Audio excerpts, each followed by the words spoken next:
Tak čau bando.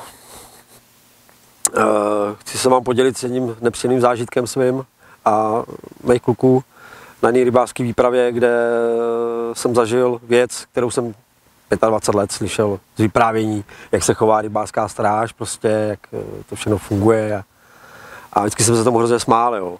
A teď, když jsem to zažil na vlastní kůži vlastně, byl jsem svědkem, přijela rybářská stráž, samozřejmě nějaký malý pochybeníčko tam z naší strany bylo, Míša neměl zapsanou docházku, v pořádku, nějaký trestník taky mohl proběhnout, v pořádku, jo, byl jsem na to připravený, ale aby si rybářská stráž lživě vymyslela něco, co není byla vůbec pravda, jo, že kluk v 1:30 odpoledne spal v lodi, když ten porybnej, když přijížděl, tak je musel vidět, že tam byly 2 malé děti na louce před lodí a šli se před ním schovat, jo. To mě úplně vytočilo a nejdřív teda chtěl sebrat mě povolenku, což se mu nepovedlo, pak teda na to téma jsme vydali kluka povolenku, tam mu byla odebrána za nepřítomnost prutu, za nenapsanou docházku, jo. A celý ten incident vlastně mě se povedl jakoby de facto skoro už na začátku podchytit, natočit na video, jo, což se můžete tady podívat, to je prostě unikátní, jak se chová rybářská stráž a podotýkám, je to vedoucí rybářské stráže MO Praha, pán Hipman. 16.4. Přijel pán Porybnej, já jsem si byl zavíst jeden prut. Co si mám připravit? Já jsem připravený. Pan je hodně nepříjemný na mě, nezlobte se, vyhrožuje. Kam jedete? Pojďte vyřešit.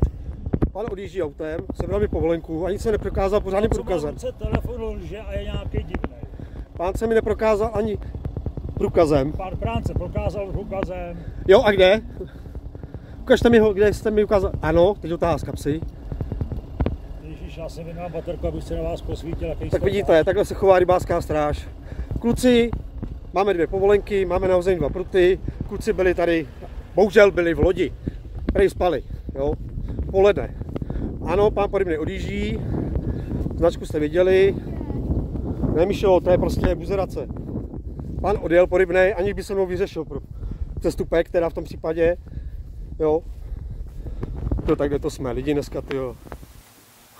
A sami uvidíte i na těch, nebo vidíte i na těch videích, že vlastně celému tomuto incidentu přihlíželi mý 2 nezletilí synové, který jako můžu vám říct, že dlouho to rozdechávali, starší syn to rozdechává ještě teď, co je možno zažít na rybách vlastně, jo. Můžete tam krásně i vidět, čeho se vlastně dopustil pan Hipman, když na konci na mě i najížděl autem. Nějakým způsobem jsem si potřeboval vymoct aspoň nějakou hlášenku, abych věděl, kdo mi sebral, za co mi sebral a jestli vůbec ten Porybnej má právo na tomhletom daném revíru mě kontrolovat, jo? Což on vůbec jakoby neudělal ani jednu věc. Vystupte a pojďte to dořešit. Pane Porybnej, jestli jste Porybnej, pojďte to vyřešit. Tak pan ty vole, tak to si děláte srandu, on jako na mě Porybnej najíždí, tak se podívejte, SPZ-ka. Jako stojí vám to za to? Vystupte a pojďte se mnou dořešit můj přestupek. Já chci nějaký papír, že jste mi sebral povolenku. Něco. Ne, dokud to se mnou nevyřešíte, já neuhnu. Sebral jste mi povolenku bezdůvodně. Podle vás důvodně, dobře. Já vás respektuju, až to se mnou vyřešíte. Já neustoupím. Ne.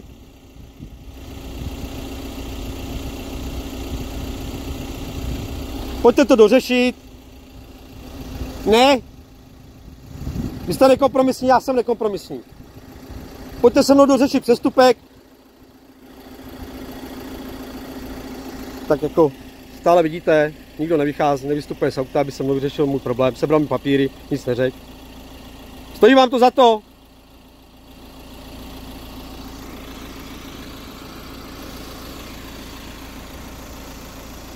Ford, modro-bílej.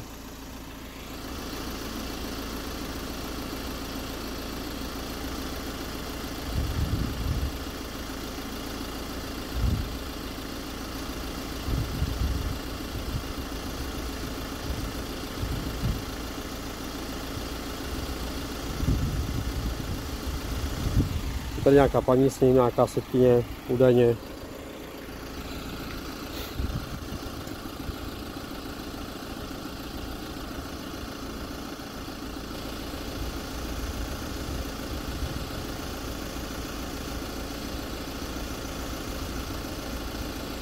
Pozorně, co se děje. Po 2 minutách pan začal si něco vyplňovat, nějaký papíreček. Ne.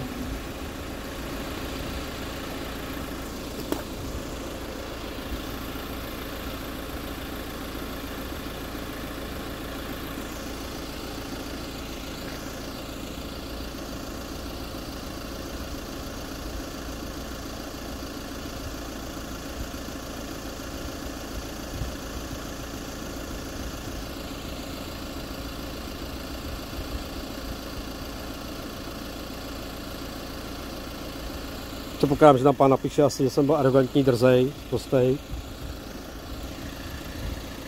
Snažil jsem se všechno dokumentovat. Jenom abyste si nemysleli, já jako v tomto videu nebrečím. Já už jsem se s tím smířil, jo, mě to hrozně jenom mrzí za i ostatní rybáře, protože tyhle ty zážitky si slychávám dennodenně, de facto dneska už. A chtěl bych vám jen ukázat, že prostě my jako běžní rybáři nemáme žádný zastání. Jo, že když rybářská stráž něco poruší, tak vás úplně smetou. Vůbec to nikoho nezajímá. Jo. Mně na tohleto veškeré stížnosti vlastně de facto přišlo, že vlastně to pán nic neporušil.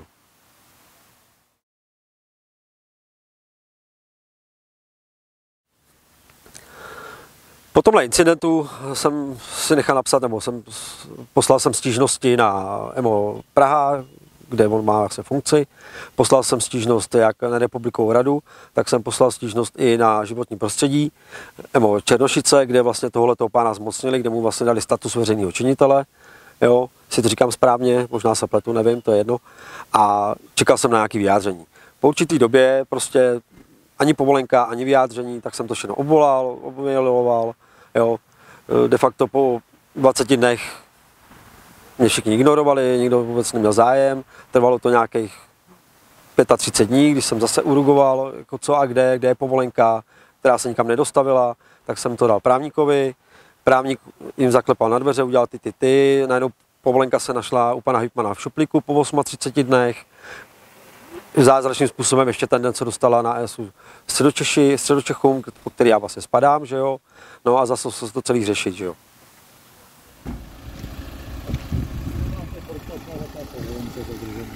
To je přesně podle rybářského řádu, to je vaše.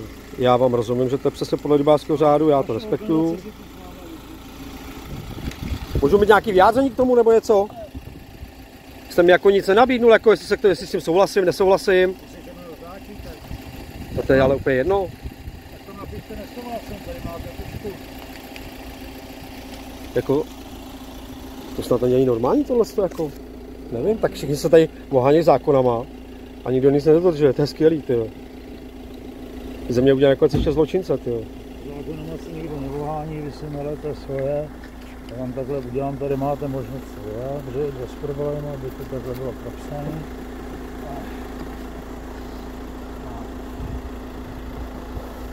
Jo, podotýkám, pán se mě doteďka ještě jakoby neto, jo, nelegitimoval, takže jako, já bych udělal nějakou legitimaci, když už teda.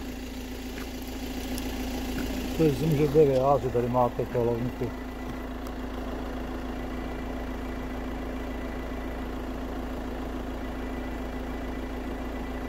Nesouhlasím, tady už pokusím teda podpisu.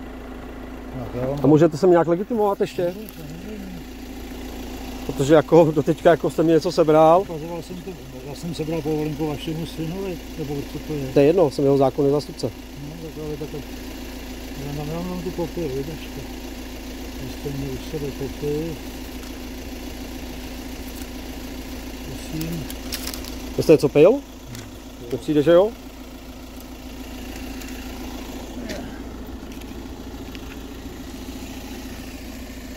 Pán se trošku motá, nevadí. Furt čekám na to, až jsem se jakoby legitimujete nějakým způsobem. Já mám v ruce jeden papír, pak budu mít druhý, vám ukážu. Jo?